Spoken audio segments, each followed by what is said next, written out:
Hey everyone, good to see all of you. Good to see we've already got some viewers here for our Playwrights Roundtable, Connected Voices, Altered Lives, Talk Back with the Playwrights. I'm so excited to get to talk to some of these fabulous playwrights who are doing some great work in these really strange times. So the first thing I'm going to do is I'm going to introduce the playwrights that I've got backstage.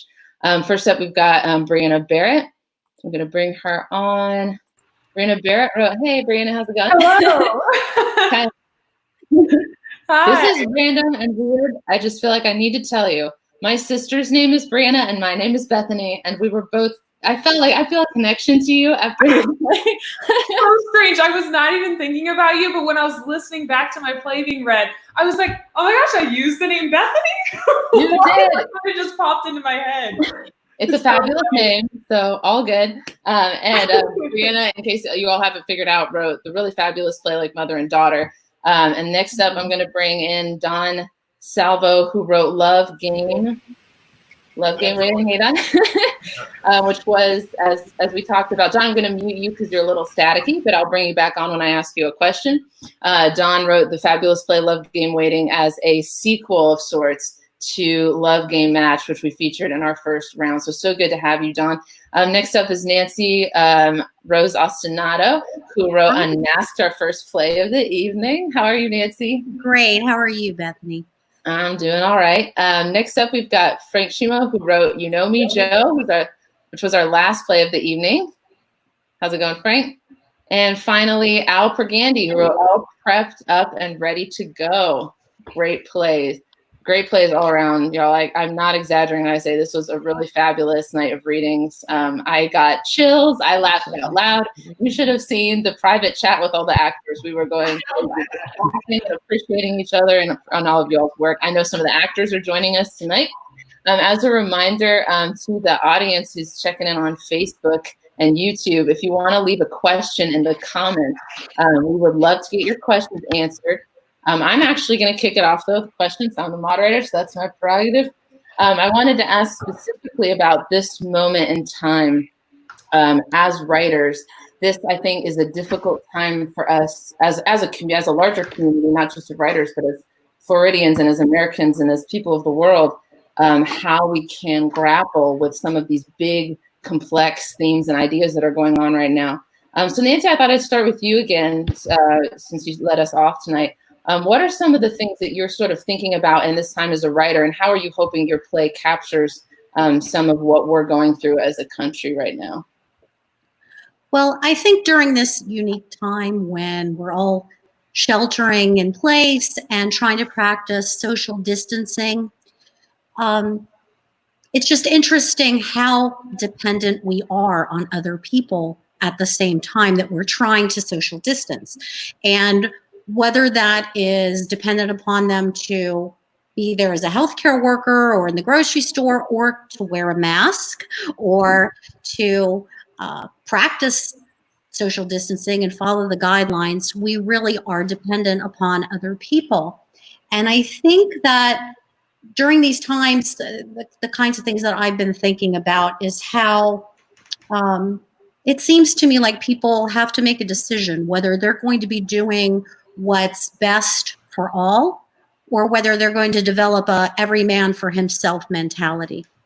And I think that a lot of what we see in which way they go with that reveals a lot about human nature and a lot about people as individuals. So I guess that concept of unmasking that is kind of what inspired my play.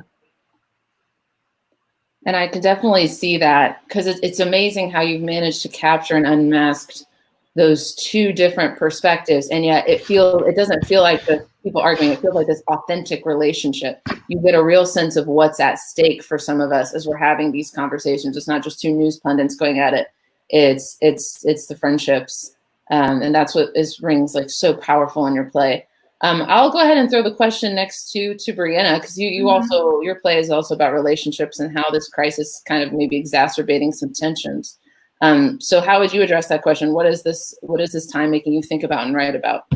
Well, it's really interesting because I'm talking to a bunch of my friends from all across the country, and they had, I just recently graduated from college, so they had all moved out of their homes, a lot of them, and they're starting their lives. So then I kind of want to explore the fact of all these people are suddenly coming back home or coming back to gather together and shelter down as best they can. And usually that's families coming back together.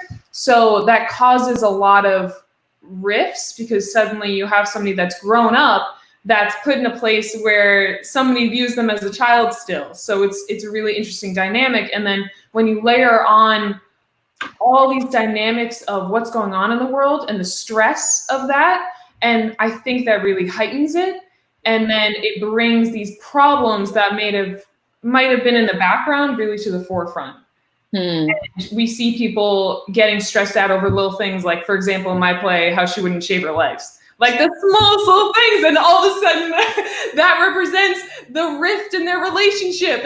And she's driven to, resort back to tendencies to cope with things that are changing, which for the mom was unfortunately drinking. So I think it's really important to look at all these dynamics and how people need each other to cope as well. I think that one thing I love in your play and in all these plays, to be quite frank, is the specificity of that moment. We know there's a bigger story to the mom drinking. We know that richness is there in that relationship, but it's just one more thing that's kind of gotten exacerbated in an unhealthy way by this crisis. So I thought that was a really interesting part.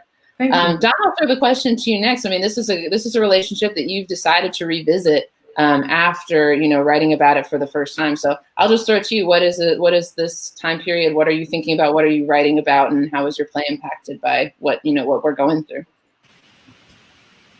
Well, first of all, I want to thank Bennett and Jenna. They did a fantastic job reading. I really appreciate what they've done. And my whole concept of this particular play is the isolation. So many people who are couples, even young couples getting married, they're having to do it remotely. And this particular couple, it's almost like star-crossed to Romeo and Juliet, except it's not fighting families, it's fighting a virus.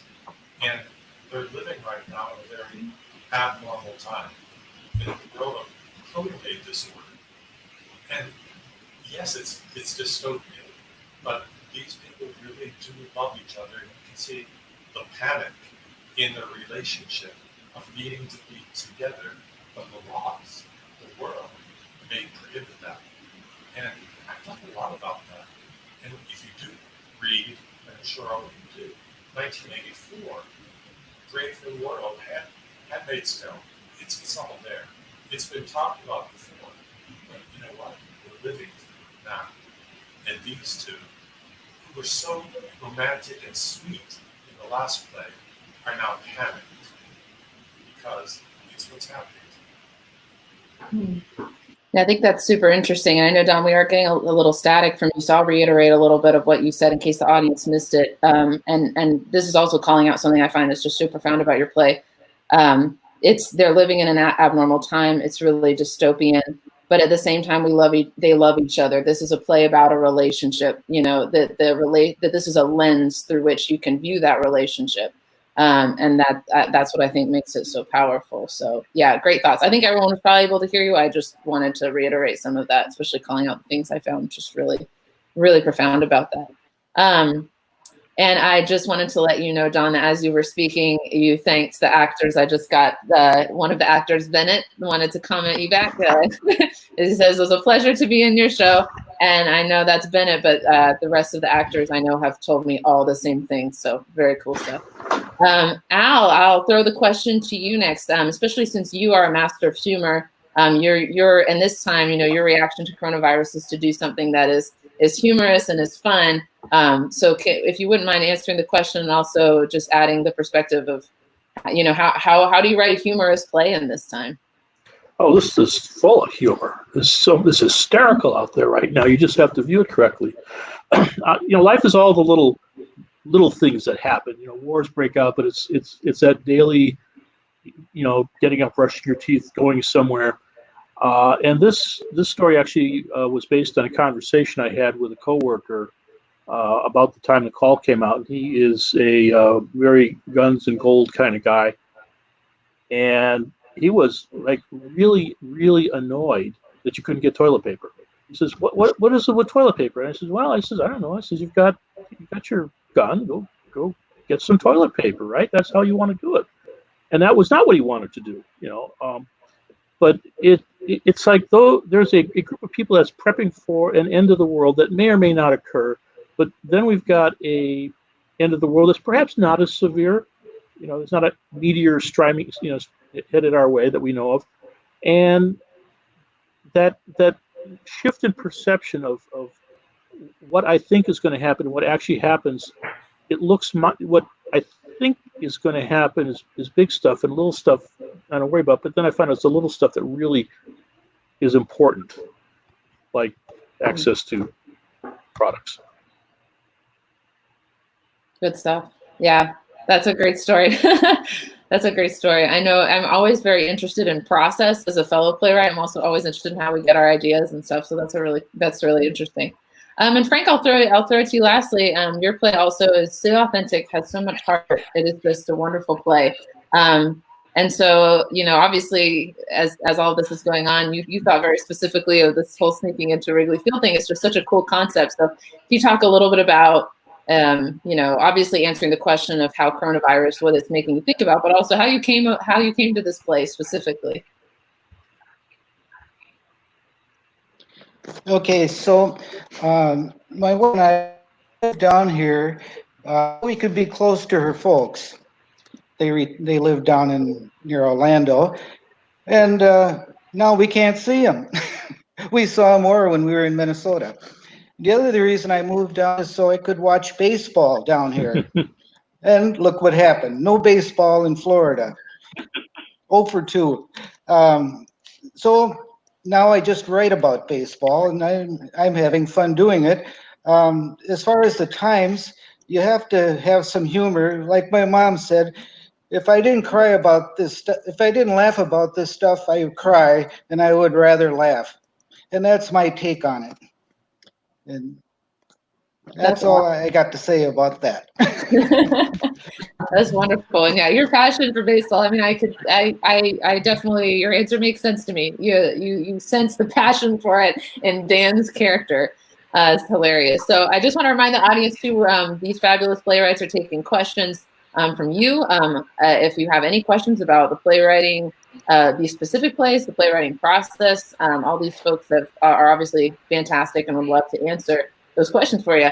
Al, I have a question for you from Isle Wolf. Isle is one of our board members. And I don't even know how I would even start answering this. So I'm just going to throw it to you. This the bit with the crew.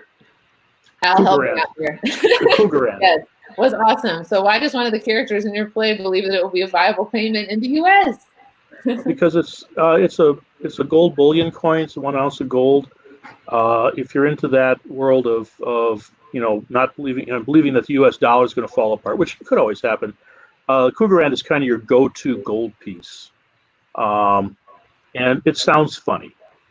It's they're from South Africa, and so I guess this means gold dollar in South African or something like that. But that's once you start to get into that world, there's all these code words and like all the numbers. When the guy's talking about bullets, those are all different sizes of ammunition. Oh, all right. Interesting. Yeah, the specifics in your play are very funny. There's something so funny about specifics, and you're totally right. Sometimes just a word, the way that it's pronounced or the way it's said is so funny. I have another question that I'm pretty much dying. It might be hyperbole, but I really want to ask Nancy.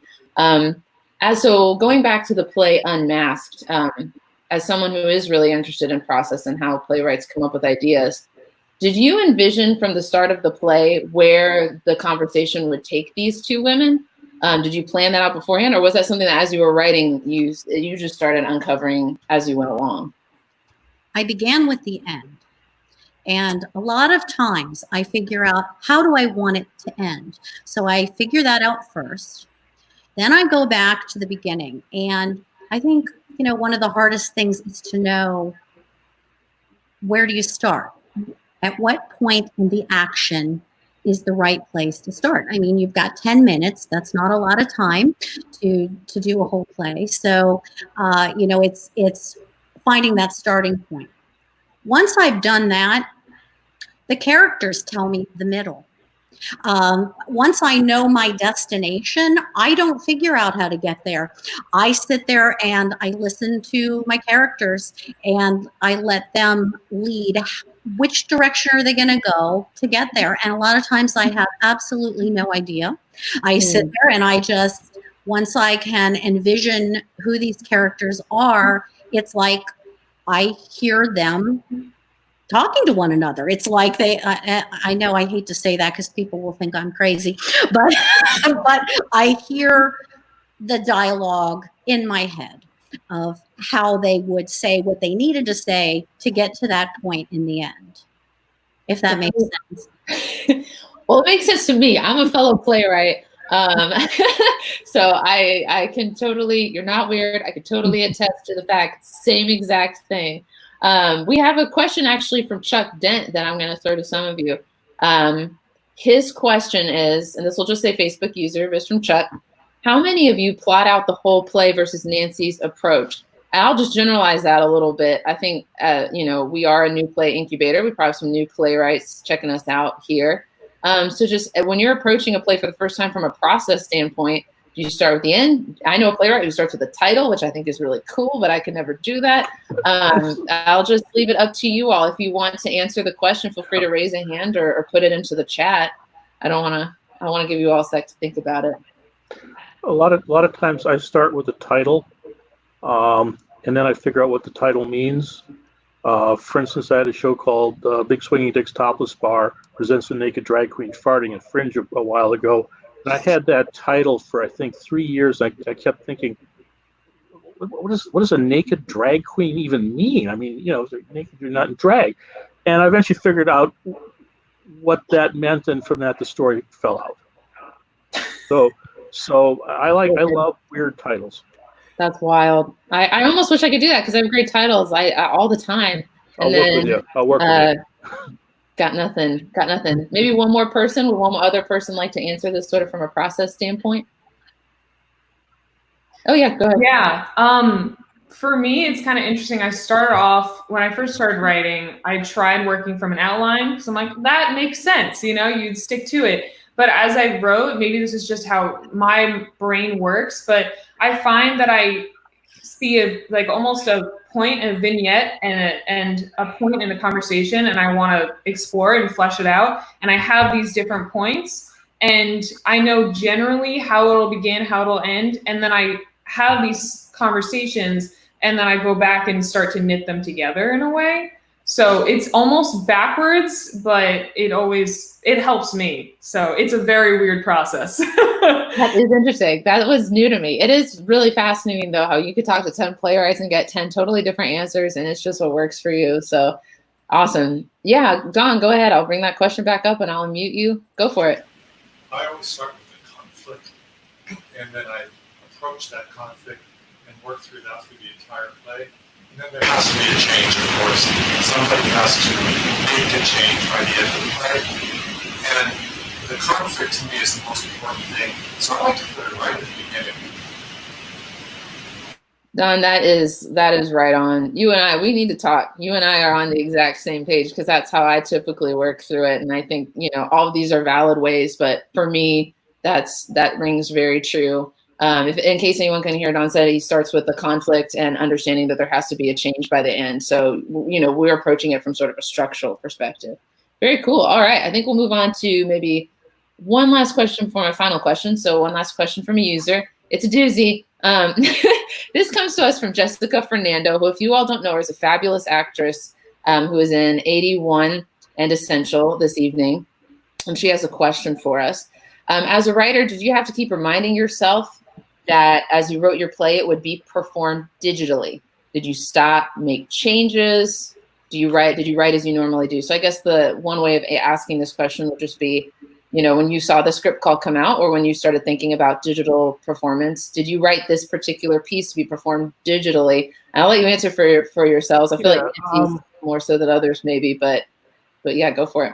I just wrote a play, and I figured staging is your problem. Because that's my view of theaters. My job as a writer is to write a script. As a producer, your job is to figure out how to make that script make sense with whatever resources you have. So I had this, I said, oh, I got this great little story, and 5 minutes or however long this is great, that's the right length. And I just went and wrote it. Fabulous, and fair enough. I love producing, so yeah, I'll always do that for you. Okay, cool.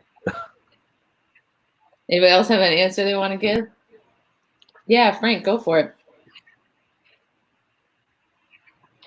Yes, I wrote it pretty much as I would write any play, but the only change I made was actions across the stage, exits and objects, props, things like that. Yeah, I could sense that. Yeah, I mean, I think that it was really cool to see some of you were thinking about the mediums, others not, and there's no real right or wrong way to approach it. But for us, like with Nancy's play with the two actually supposed to be being virtual was sort of a cool thing that we got to embrace. Yeah, Don, go ahead. I wonder that's whether it could be a digital play or it could be a stage play. It works as a digital play because there is very little action, but you as a producer or director could put action into it. Cool stuff. Yeah. So Don said that, it was not necessarily written for the virtual format, could have been on stage, but definitely because it didn't have a lot of necessarily stage action going on or stage direction, that it would be easy to do virtually, which it definitely was, which was awesome. But all of these plays, honestly, when you have the great conflict and the great characters, that's honestly makes it easy. I did want to put up one more comment. This is actually from Patrick, who was in Al's play and Frank's play, fabulous actor, such a joy to work with. And he thanks you all for writing such wonderful characters. So I'll make sure you all saw that. And then my final question is just for you all to give you a little chance to promote yourselves, put yourselves out there. What's coming up next for you all? Where can we look to see your work next? What are you working on? So if you need to take a second, but Brianna, I'll throw it to you first. Yeah, thanks. I got all the seconds now. Well, I recently wrote a one act, so that I submitted to a friend of mine for them to look over. So I'm hoping that once this passes over, I'll be able to get that up on its feet. So it's about men trapped in a submarine under the water. It's a little bit of a depressing tale. It's based on true, like inspired by true events, but obviously took artistic liberties. But I really think it's a great story for the time we're in right now. And I always think injecting humor and life into any event that might cause upheaval or tragedy, then I really like to do that when I can. Mm-hmm. That's awesome. That sounds super interesting. I can see themes of isolation really percolating in that. That's awesome. Yeah, thank you. Yeah, Don, I'll let you go next. What's up next for Don Salvo? What's great is that the play that Chuck produced at Playwright's Roundtable, Naked Player, has recently been published. And so I'm waiting to see how the publishing of that particular play is going to probably get produced more often. Awesome. Thanks so much. We'll look forward to seeing more of your work. Al Pergandy, what's next for you, my friend?